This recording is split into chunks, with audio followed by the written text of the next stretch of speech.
इतनी ज़्यादा international tensions चल रही हैं, तो अब कल से जो है वो मिडल ईस्ट की मार्केट क्रैश कर सकती हैं। तो इस सिचुएशन में हमें क्या करना चाहिए, मैं आज आपसे वो शेयर करूँगा।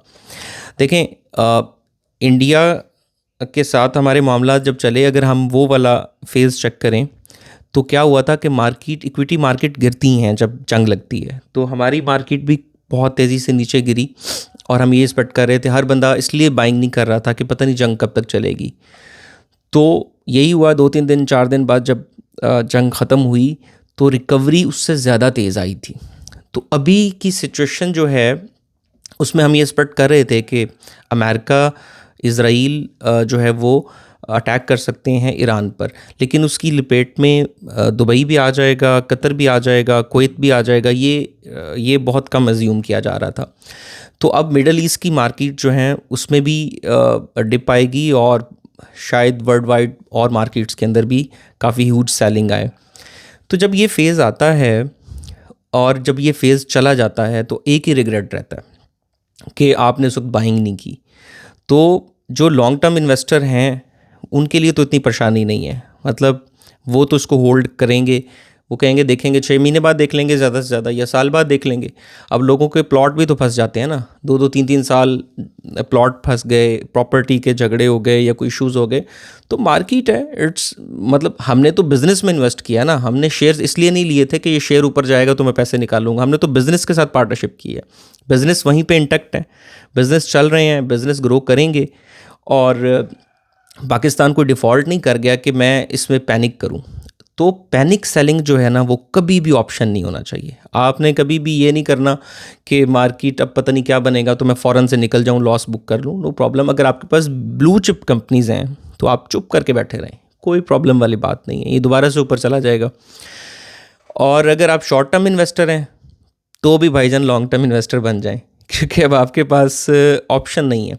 या तो आपने पैसे उधार पे लिए हुए हैं, लेवरेज पे आप खेल रहे हैं, तो फिर तो परेशानी है आपके लिए।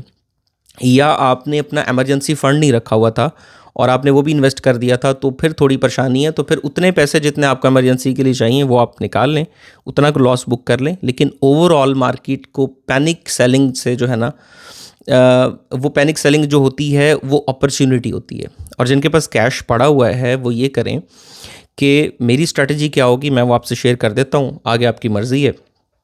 कि मैं देखूंगा, अब कल मंडे है, कल से जब प्राइसेस नीचे आएंगी तो मुझे जो अच्छे ब्लू चिप कंपनीज़ हैं जो फेयर प्राइस पे मिल रही होंगी और मुझे लगेगा कि ये तो इसकी फेंक के भी इतनी प्राइस बनती है इस शेयर की, तो मैं वो उठा लूँगा। और इसी तरह मैं 20 से 25% इन्वेस्ट कर दूंगा और फिर मैं मार्केट को ऑब्जर्व करूंगा फॉर अनदर वीक, जितने दिन भी ये वॉर चलती है।